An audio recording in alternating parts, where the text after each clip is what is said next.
It was almost December and Jonas was beginning to be frightened. No, wrong words, Jonas thought. Frightened meant that deep, sickening feeling of something terrible about to happen. Frightened was the way he had felt a year ago when an unidentified aircraft had overflown the community twist. He had seen it both times. Squinting towards the sky, he had seen the sleek jet, almost a blur at its speed go past, and a second later heard the blaze of sound that followed it. The one more time, a moment later from the opposite direction, the same plane. At first he had been only fascinated. He had never seen aircraft so close, for it was against the rules for pilots to fly over the community. Occasionally, when satellites were delivered by cargo planes to the landing fields across the river. The children rode their bicycles to the riverbank and watched intrigued.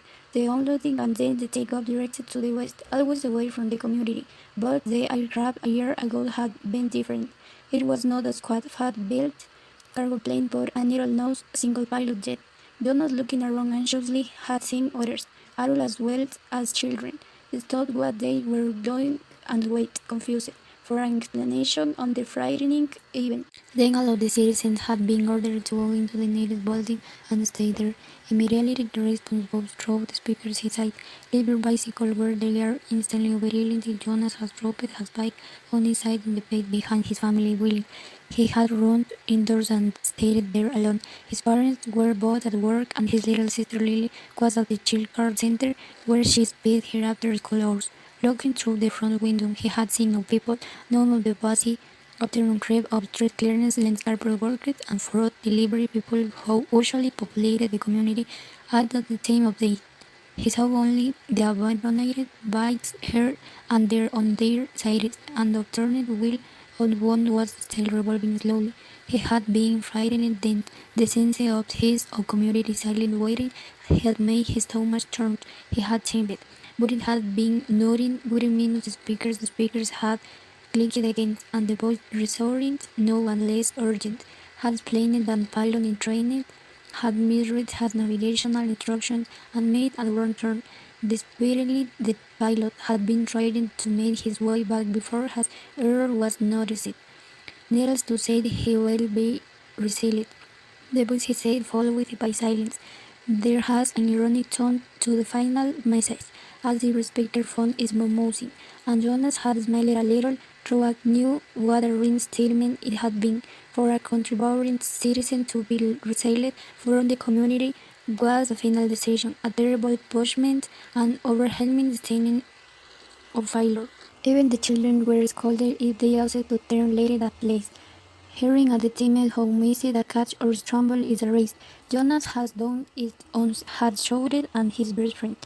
That is, Asher, you are released. When Asher calmly Earl had lost a match for his team, he had been taken aside for a brief and serious talk by the coach. Had hung his head with will and embarrassment and apologized to Asher after the game. Now, thinking about the feeling of fear as a pedaled home along the river pit, had remembered that moment of palpable, stomach-sinking terror when the aircraft had taken above. It was not what he was feeling not with December approaching. He researched for the right word to describe his own feeling. Jonas was careful about language, not like his friend Asher, who talked too fast and mixed things up, scrambled words to phrases until they were barely recognizable and often very funny. Jonas ran remembering the morning that Asher had dashed into the classroom, late as usual arriving brazenly in the middle of the chanting of the morning item. When the class took their seats on the conclusion of the patriotic hymn, Asher remained standing to make his public apology as was required. His apologies for inconveniencing my learning community. Asher ran through the stated apology phrases roughly, still catching his breath. The instructor and class waited politely for his explanation. The students had all been radiant because they had listened to Asher's explanation so many times before. I left home at the correct time, but when I was reading along near the hatchery, the crew was separating some salmon. I was just got distraught watching them. I apologized to my classmates. Asher concluded he smoothed his rumpled tunic and sat down. We accept your apology, Asher. The class recited the standard response in unison. Many of the students were beating their lips to keep from launching. I accept your apology, Asher. the instructor said. He was smiling. "And it thank you because once again you have proved an opportunity for a lesson in language. This trout is too strong an adjective to describe salmon waving." He turned and wrote "this trout" on the instructional board. Beside him he wore distracted. Donna sneering hit home new, smiled at the recollection. Thinking still as he wheeled his bike into its narrow port beside the door, he realized that frightened was the wrong word to describe his feelings. Now that December was almost here, it was too strong an adjective. He had waited a long time for this special December. Now that it was almost upon him, he wasn't frightened, but he was eager, he decided. He was eager for it to come, and he was excited silently. All of the 11 were excited about the event that was becoming so soon, but there was a little shudder of nervousness when he thought about it, about what might happen. Apprehensive, Jonas decided that that's what I am. Who wants to be the first tonight for feelings? Jonas' father escaped at the conclusion of their evening meal. It was one of the riddles the evening telling of feelings. Sometimes Jonas and his sister Lily argued over turns, over who would get to go first. Their parents, of course, were part of the ritual. They too told their feelings each evening. But like all parents, all adults, they didn't feel a willy for their turn. Nor did Jonas. Tonight, his feelings were too complicated this evening. He wanted to share them, but he wasn't eager to begin the process of sitting through his own complicated emotions, even with the help that the new his parents could give. "You go, Lily," he said, saying his sister, who was much younger, only 7, wiggling with impatience in her chair. "I feel very angry this afternoon," Lily announced. "My children's group was at the play area, and we had a visiting group of 7, and they didn't obey the rules at all.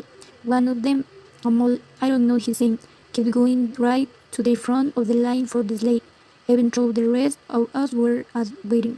I feel so angry at him. I made my hand into a fist like this." She held a clenched fist at the rest of the family smiled at her small defiant gesture. "Why do you think the visitors didn't obey the rules?"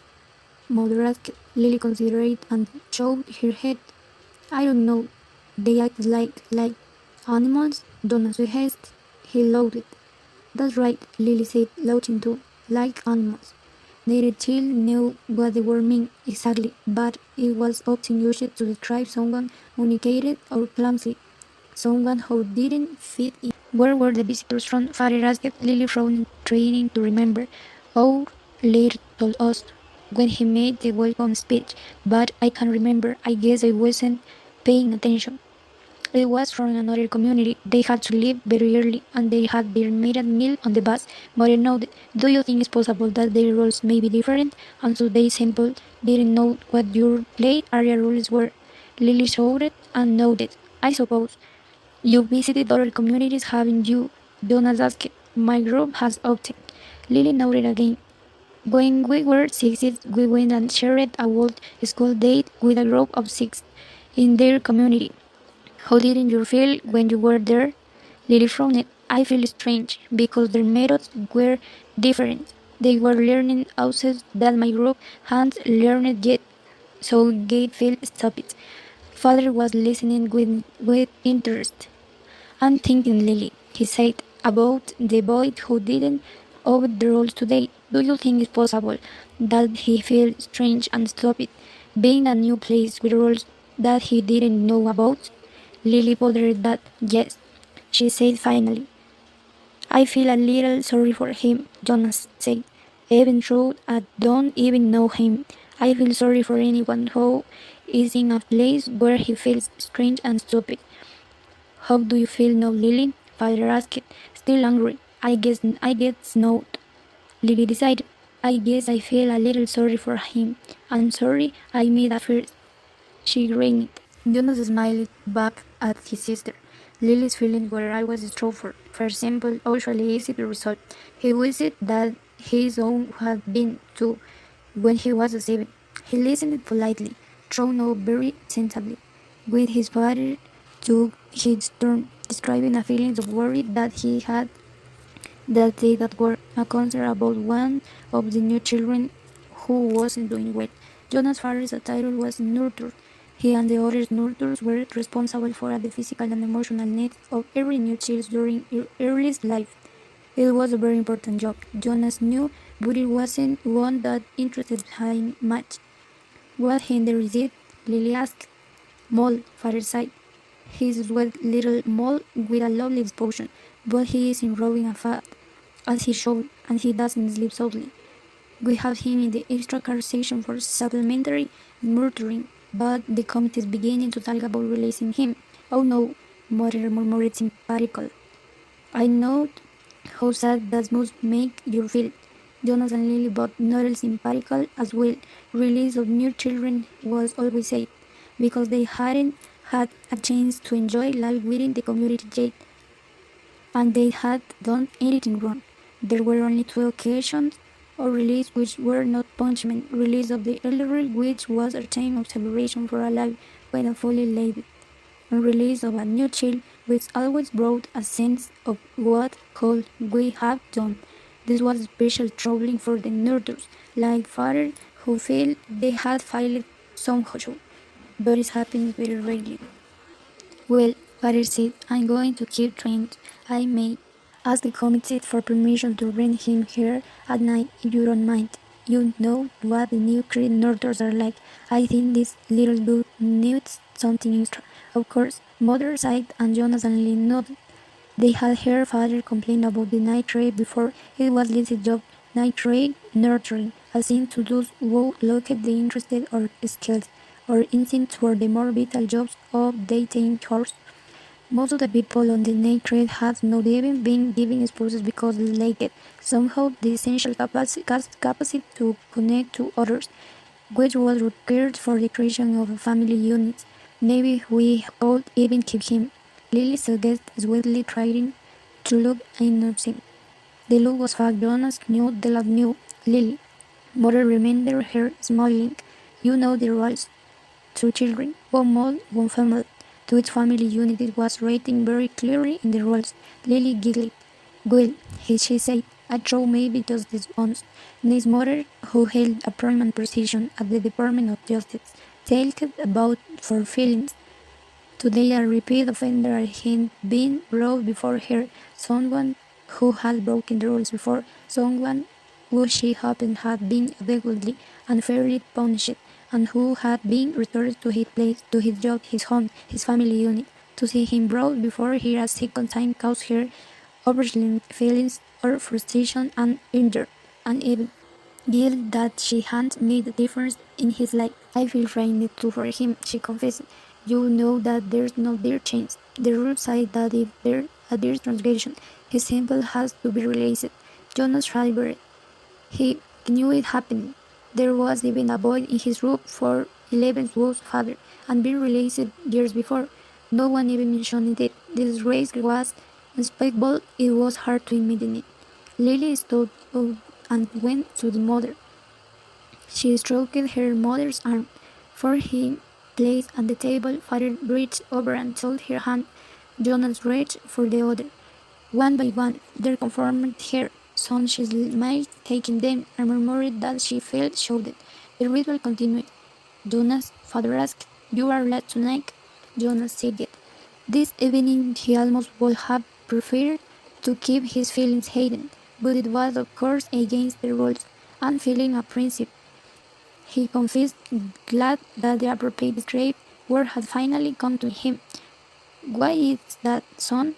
His father looked concerned. I know there's really nothing to worry about, Jonas explained, and that every adult has been through it. I know you have, father, and you too, mother, but it's the ceremony and a principle about it's almost December. Lily looked up, her eyes wide. The ceremony of 12, she whispered in an awed voice, even the smallest children, Lily's age and younger, knew that it lay in the future for each of them. I am glad you told us of your feelings, father sighed. Lily, mother sighed, beckoning to the little girl. Go on now and get into your night clothes. Father and I are going to stay here and talk to Jonas for a while. Lily sighed, but wearily, She got down from her chair. Privately, she asked. Mother nodded. Yes, she said. This all will be a private one with Jonas.